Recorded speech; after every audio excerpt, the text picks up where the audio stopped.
Hola, ¿qué tal? Ayer mismo os publicaba aquí en este canal y también en mi Twitter, que me podéis seguir en Twitter, os dejo en la descripción el enlace para poder ir a mi perfil, y efectivamente pues publicaba un vídeo donde criticaba, digamos, la medida nueva que va a aprobar dentro de muy poquito el nuevo gobierno de España para poder, digamos, subir el salario mínimo a 950 euros con carácter retroactivo por encima, ¿no? Así que, por tanto, repito, en ese vídeo pues que me sorprendió la de críticas que tuvo, porque eso demuestra la ignorancia económica, la falta de conocimientos económicos que tenemos aquí en España, y por tanto me sorprendió mucho, ¿no? Así que por tanto pues he decidido hacer este vídeo para un poco profundizar, para comentar un poco mayores esa tesis que yo defiendo, y es que el salario mínimo no se debe ni subir ni bajar, se debe eliminar si queremos conseguir el ideal de pleno empleo o acercarnos a él. Me voy a explicar y también voy a introducir un poco por qué considero que no existe la teoría de la plusvalía introducida por Marx en el Capital, ¿no? Así que por tanto, bueno, pues voy a hacer estas dos cosas en este vídeo. Espero que al menos antes de criticar pues veáis este vídeo y os informéis un poco, ¿no? ¿Por qué considero que hay que eliminar el salario mínimo? Bueno, pues como todo el mundo sabe, aquí en España y en todo el mundo pues existen personas más productivas y personas menos productivas. Entre las personas menos productivas pues se encuentran, por ejemplo, los discapacitados, las personas, digamos, con menos cualificación, es decir, todas esas personas que el mercado laboral pues les cuesta más agregar o incorporar, ¿no? Así que por tanto, si eliminamos el salario mínimo, todas aquellas personas que produzcan o que su productividad sea menor, su productividad marginal sea menor al salario mínimo, pues por tanto van a poder ser contratadas. Es decir, una persona que tenga una productividad marginal de 700 euros, pues no va a ser contratada por un empresario por el salario mínimo de 950 euros. Es decir, un empresario no va a pagar a una persona 950 euros y solamente produce 700. Es decir, si su productividad es menor a la del salario mínimo, pues obviamente o no se va a contratar, o la que ya estaba contratada pues se va a despedir. Esto es así, porque como siempre digo, el empresario no es Teresa de Calcuta. El empresario lo que quiere hacer es producir, y producir con beneficios, ¿no? Es decir, si produce con costes, pues como podéis comprender, y no gana nada, pues como podéis comprender, pues no tiene sentido su función empresarial. Así que por tanto, repito, si eliminamos el salario mínimo, todas esas personas que son más reacias a ser incorporadas en el mercado laboral, pues van a poder ser incorporadas. Es decir, una persona discapacitada pues igual puede ser contratada por 200 euros si eso es su máxima productividad, ¿no?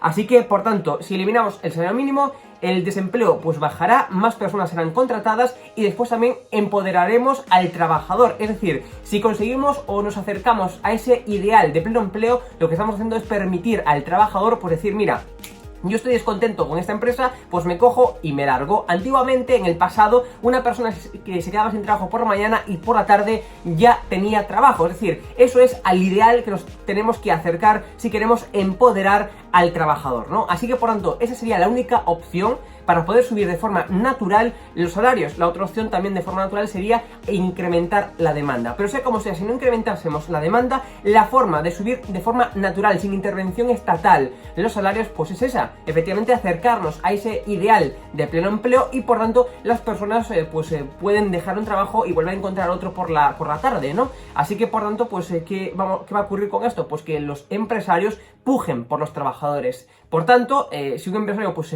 quiere mantener en su empresa a un trabajador que es muy productivo, pues solamente va a pagarle más que la empresa de la competencia. Es decir, no, mejor no te marches de mi empresa, que yo te voy a subir el salario para que así tú no te marches a la otra empresa, ¿no? Es decir, eso significaría pujar por el trabajador, ¿no? Así que por tanto, con eso que conseguiremos, pues obviamente subir los salarios de forma natural, sin intervención estatal. Así que repito, esto se consigue simplemente con la eliminación, con la derogación del salario mínimo interprofesional. Repito, porque con ello, con esa eliminación, nos acercaremos a ese, digamos, a ese ideal de pleno empleo, y por tanto, pues obviamente los trabajadores tendrán más poder para poder, digamos, marcharse de ese trabajo, y que los empresarios pues pujen por él para que no se marche, para retenerlo, ¿no?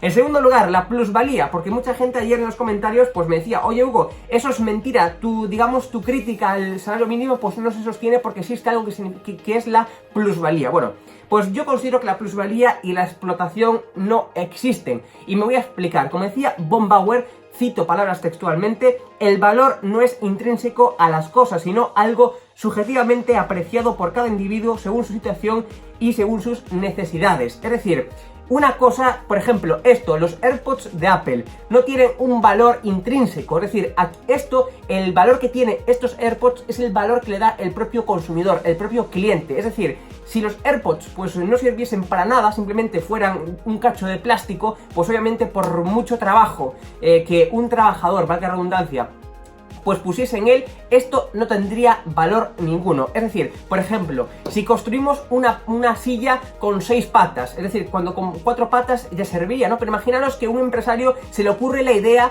de construir una silla de 6 patas, ¿no? Es decir, serían unas cuantas patas innecesarias, ¿no? Bueno, pues obviamente al construir una silla con 6 patas vamos a requerir más fuerza de trabajo, vamos a requerir más trabajo, vamos a requerir, perdón, que el trabajador pues trabaje más, valga la redundancia, pero eso no significa que la silla tenga más valor. Es decir, no creo que ningún consumidor pues esté dispuesto a pagar, yo que sé, 100 euros más por comprar una silla de 6 patas que una silla de 4 patas pues le serviría perfectamente, ¿no? Es decir, el valor en última instancia lo pone el consumidor final. Si un empresario o si un trabajador produce algo, produce un producto, produce un bien que no tiene ningún valor para el consumidor, pues obviamente por mucho trabajo que haya detrás de la creación de ese producto, pues no va a ser, digamos, mercantilizado, no va a ser comprado por ese consumidor final y por tanto no tiene valor. Así que repito, no hay valor intrínseco en las cosas, no hay un valor objetivo, no existe tal valor, ¿no? Así que por tanto, pues la teoría de la plusvalía se cae por sí sola. Os acabo de comentar, si por ejemplo, si se produce un bolígrafo sin tinta que no sirve para escribir, por mucho trabajo que haya generando este trozo de plástico, generando la punta, generando todo, es decir, por mucho trabajo que se invierta en este bolígrafo, si no escribe, el consumidor final no lo va a comprar, por tanto, este bolígrafo no tendría valor. Así que, por tanto, la teoría de la plusvalía pues se cae por sí sola. Además, también podemos introducir otra cosa. Si tenemos en cuenta esta condición subjetiva del valor de las cosas, de los bienes y servicios, pues obviamente, repito, esto no tiene ningún sentido sostener la teoría de la plusvalía. Asimismo, las personas que sostienen esa teoría de la plusvalía, que ya hemos visto que se puede refutar simple y llanamente, al mismo tiempo también introducen otra palabra y es la palabra explotación. El empresario explota al trabajador, el empresario es un explotador y el empresario siempre va a pagar lo menos posible al trabajador. Cuando hemos visto que digamos que una situación de que se tienda al pleno empleo, pues obviamente los empresarios van a hacer todo lo contrario y es subir el salario a los trabajadores, ¿no? Pero sea como sea, para responder a esta palabra de explotación, pues Mises nos dice una frase fundamental que voy a leer de forma textual. Mises nos dice: el beneficio del patrón se debe no a la explotación, sino a su peor o mejor capacidad de coordinar los factores productivos. El empresario, por tanto, no es más que una persona, como diría Huerta de Soto, que lleva a cabo la función empresarial. Esto quiere decir que, por tanto, encuentra las oportunidades que le dota el mercado, las oportunidades que brinda el mercado y las potencia, es decir, las pone en marcha. Un empresario no es más que una persona que tiene en cuenta digamos que existen una serie de necesidades en el mercado, es decir, una serie de personas pues tienen una determinada necesidad y por tanto pues pone en marcha los factores productivos, los coordina para producir ese bien o ese servicio que la sociedad, que el consumidor va a demandar, que el consumidor le va a dar valor porque va a satisfacer sus necesidades. Eso es por tanto la función empresarial, tener en cuenta las oportunidades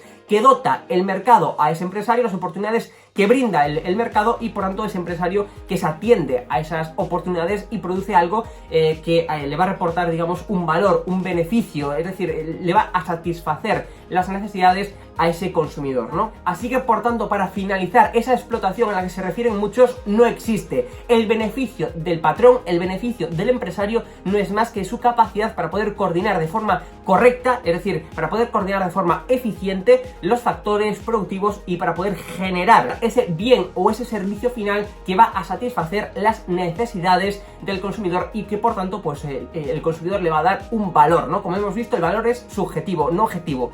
Como acabáis de comprobar en este vídeo, de una forma rápida y sintética hemos expuesto cómo poder subir los salarios de una forma natural, y esto es eliminando el SMI. También hemos expuesto por qué la teoría del plusvalor pues efectivamente no se sostiene, y aún por encima os he explicado que la explotación a la que muchos se refieren por parte del empresario al trabajador, pues no se sostiene y no existe, ¿no? Así que amigos, amigas, espero que parando ese vídeo pues os haya aclarado un poco más las cosas y por cierto espero que muchos os informéis y salgáis de esa ignorancia económica en la que estáis, bueno, pues sometidos, ¿no? Como he comprobado en el último vídeo y en los comentarios que muchos de vosotros pues me habéis dejado. Un saludo, nos vemos, chao.